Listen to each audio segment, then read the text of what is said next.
You spoke about Tomo earlier. Can Kaylee break her own world record tonight? I think she's got a great chance because with Mollie next to her, Mollie might push her to that time. She doesn't need that. Kaylee's very self-motivated, as we know, and she only knows how to swim fast. But possibly having Mollie next to her might push her outside her comfort zone and to a big time tonight.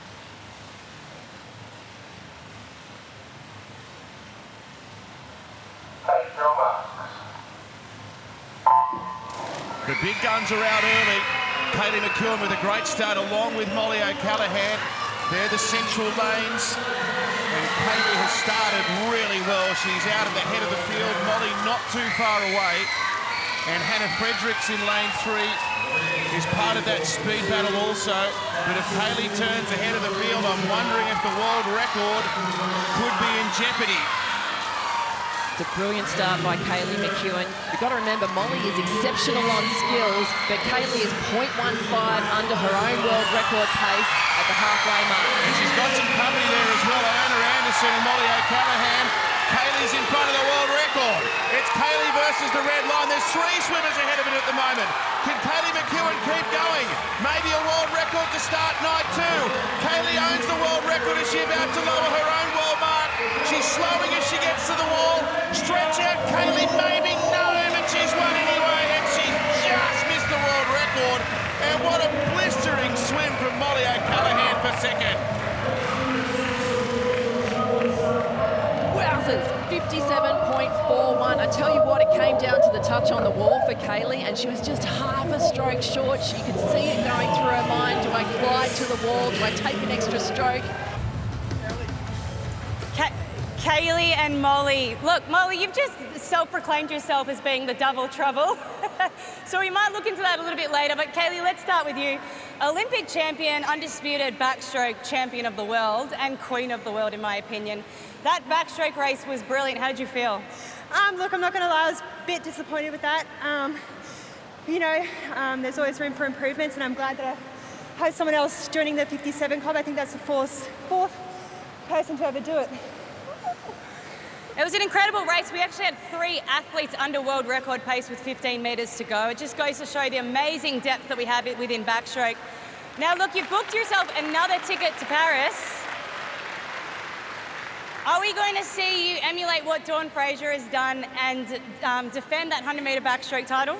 Oh, everyone's been asking that question, but all I can say is you have to wait and see.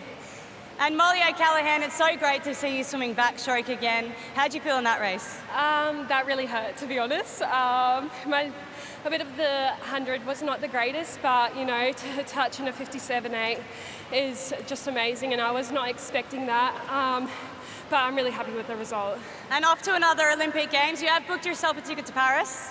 Oh, I'm definitely excited. There's more to come this week, so definitely nervous for it, but it's a great way to start it off. Now, I'm sure you're across the scheduling in Paris. If you were to swim the 100-metre backstroke in Paris, it would have a clash with your 200-metre freestyle. How do you think you're going to manage that? As Kaylee said, we'll wait and see. So I have the rest of the meet to go and hopefully qualify for another 2-3 individuals, and then, yeah, we'll decide from there. And Kaylee, I might just bring you back in quickly because we saw something pretty incredible in the pool tonight with Emily Seebohm, who has just given birth 8 months ago and has, at 32 years of age, come back into trials 8 months later and qualified for a final. I know you were so inspired by Emily Seebohm growing up. What did it mean to you to be racing her again? Look, I think she definitely deserves a round of applause, so thank you guys for doing that for her. She's an amazing athlete, amazing person, and I couldn't thank her more for help shaping my career. Well, congratulations, girls, both booking another ticket to Paris. Olympic gold medalist as part of that Tokyo medley relay. Had a fair share of injuries over the years now. In this event, we've also got to keep an eye on the clock. The qualifying time is 1:06.31. Yes. It's an exceptionally fast qualifying time, 1:06.31. Liesl Jones won the set of medals at Olympic level in this race. Gold, silver and bronze.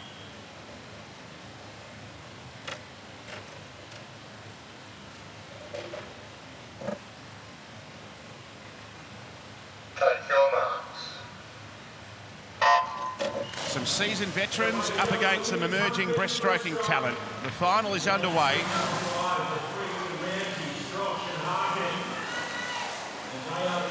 It's a good start by Michaela Smith over in lane 7. And on the opposite side of the pool, Sienna Tui, the 15-year-old from Albury. I'm sure everyone around that border town near New South Wales and Victoria will be cheering with great gusto. She swam a magnificent first 50 metres. Sienna Tui turns ahead with a good margin there on Jenna Strosh. Ella Ramsey in third. Great first 50 from Sienna Tui. Reminder that none of the women in this final have swum under the qualifying time previously. We're looking for personal best times. We're looking for first and second on the wall under that qualifying time. And at the moment, you can throw a blanket over the first four. Sienna Tui still ahead, but this is an unbelievable finish coming up. Tui starting to weaken, maybe fractionally. Ella Ramsey coming through, and in the centre, Strosh and Harkin. Who's got it? Strosh. Strosh, Ramsey, and Tui.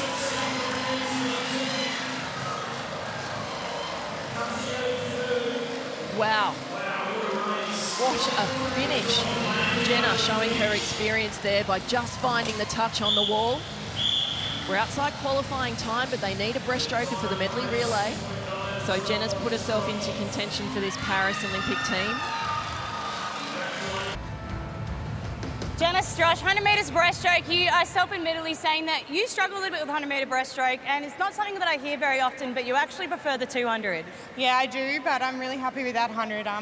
Something I've been working on and a little bit off my pace, but you know, every time I get a chance to get up and race and try my race plan, then that's all I can ask for. Well, if you think about the past few years that you've had an amazing comeback from a knee injury. How did you feel overcoming that knee injury, and how did you manage the emotional challenges and the physical challenges that comes with rehabilitation and making a comeback? Yeah, absolutely. I think if we look around pool deck, every athlete has a story. Everyone's faced adversity, and I faced mine last year amongst other years, and you know, you find a way to find your love for the sport and what you need to do to get back. So I'm just stoked that I'm back swimming and can be around the teammates and the vibe that we have in swimming. We all are stoked that you're back. It's great to see you on pool deck again. Now, we saw an amazing performances from you at the April Championships where you took out the 50, the 100 and the 200. Surely that gave you a lot of confidence coming into this meet. Yeah, definitely. But, you know, in Olympic trials, anything can happen, just like anything can happen at Olympics. So it's about getting a lane and pushing yourself and just seeing where you land. All right, Jenna, congratulations. We're looking forward to seeing you in your breaststroke events for the rest of the week. Great. Thanks, Ali. Thanks.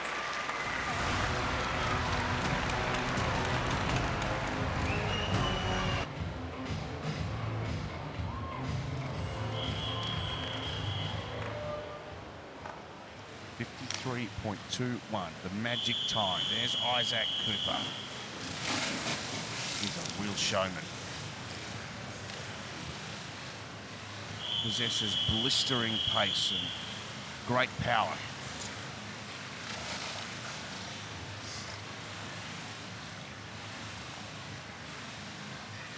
Take your marks. Oh, Cooper exploded off the start.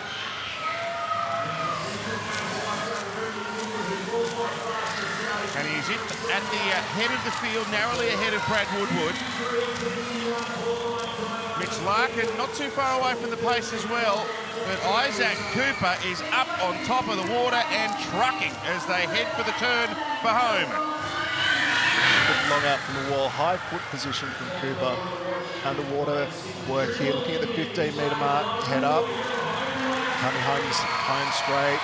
I think Mitch Larkin's going to be a little bit too far behind. So Cooper suited over the 50 metres. Can he see out the 100-metre trip? Woodward starting to eat into his margin. It's Cooper and Woodward. Cooper hanging on. Woodward's coming at him on the wall. Cooper versus Woodward. Have a look at the time as well. They touch Cooper from Woodward. And they haven't made the qualifying time, narrowly outside, 53.46. But a great swim from Isaac Cooper and Brad Woodward right there with him as they touch the wall. Isaac Cooper, I'm not going to hold you long because I know you're in a lot of pain right now. Tough swim out there. Still looking for that qualifying time, but you put yourself in the best possible position to go to a second Olympics. Yeah, I mean, Australia's always going to need a backstroker, and to be able to finish first means I'm probably the best contender for the 100s and the relays at this moment. But I still got the 53 tomorrow, so I can give that another crack. I must say it's nice that you've done the longest event on your program tonight. It's all downhill from here. No, I'm so glad. Looking forward to just doing one lap tomorrow. We love you as a 50 specialist. Good luck for the 50 tomorrow. Thank you very much.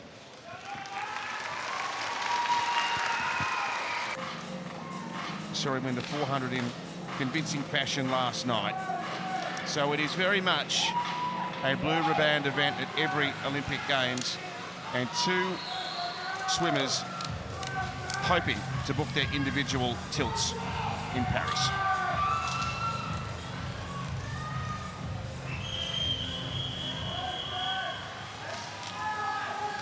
Mike Wendon in Mexico City, Duncan Armstrong in Seoul, and Ian Thorpe in the race of the century in Athens 2004 on the Australian honour roll. Take your marks. Even start. Elijah Winnington out of lane 4 has made a fairly even start. Alex Graham looks like he's towards the top of the race, over in lane 2. Zach Inserti inside of him, also with a prominent start. And Kai Taylor's up there near the pace. But it's Inserti and Taylor touching the wall, locked together after the first 50 metres. The expectation here is that we'll be able to see Elijah Winnington come home stronger in the last 100 metres. We saw that happen in the qualification in the heat swim. Lynn Southman also in one of the outside lanes. Could be one of the outside smokers here, but the attention is around Zach Inserti, the centre of the pool, lane 3. Yellow swimwear, you can see towards the top of your screen. So Winnington just sitting comfortably about half a body length off the pace at the moment. Inserti leading, Graham second, Taylor swimming strongly. He's in 3rd position. And Max Giuliani just starting to pick up the pace as well. Max Giuliani had a great last 50 metres. Can replicate that match race with Kai Taylor, Zach Inserti on the outside. It is all on the line now. The final 50 metres in this 200 freestyle. A golden ticket awaits the first two at the line. And it's Inserti in front. Winnington trying to pick up here. And Max Giuliani is making a real dash at them. The 20-year-old, he was born in Tasmania. Giuliani trying to get home. He might be narrowly ahead. Giuliani, Taylor, Winnington coming. And over on the far side of the pool, Tommy Neal's made a dip. It's Max Giuliani who's got there. And he's beaten the qualifying time. Miami Max is off to Paris.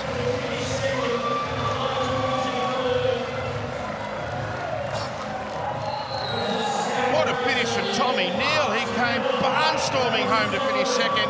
Elijah Winnington has finished in 3rd, but this is one of the rising stars of Australian freestyle swimming, Max Giuliani. He's been well touted since that unbelievable swim in December of last year. He's the fastest since Ian Thorpe, and he has a chance to make an impression on the Olympics in Paris.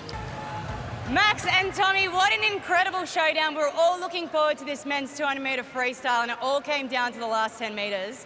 I'll ask this question to both of you. In such a stacked field, how do you stick to your race plans? Because it's changing left, right and centre. I think it's all the boys have done the same work. Everyone's fit. Everyone's extremely talented. It's just about who's got the most heart and who wants it the most, I think. Absolutely. And Tommy? Yeah, I think trials is always an interesting one because everyone's doing their own thing, but when it comes to a race like that, it is just about racing, and fortunately me and Max here 1-2 there. It was very tight, and that's a strong 4x2 as well. Absolutely, and Tommy, 9th in Tokyo, obviously looking to better that performance, and what a performance that was. What kind of message do you think you're sending to the rest of the world with tonight's swim? Yeah, you know, you always like to send a message, but I think that race in particular, it's all about the 4x2 as well, and you know, you can count on Australia bringing a very strong team for that and trying to stick it to the Brits over there. Stick it to the Brits and the Americans, of course, but you were a mainstay in the 4x200 relay in Tokyo. What does being part of a relay team mean to you? Oh, it's massive. I think, you know, I grew up playing a lot of team sports, and in such an individual sport, relay is the closest thing we have to a team. So it's unreal. They're my favourite event, and to, you know, represent it alongside Maxi and the other boys is really surreal. And Maxi, can I call you that? Absolutely. Thank you. Well, you sent an amazing message to the world earlier this year, posting the second fastest time right behind Ian Thorpe. I know all eyes are going to be on you in Paris. How do you feel going to an Olympic Games? I'm so relieved. I don't usually get nervous, but I was, insanely nervous. Just so happy to get the job done. And I mean, that time wasn't quite what I wanted, but I got the job done, so I can't complain. You absolutely did. Congratulations, boys. Both booking your tickets on the way to Paris.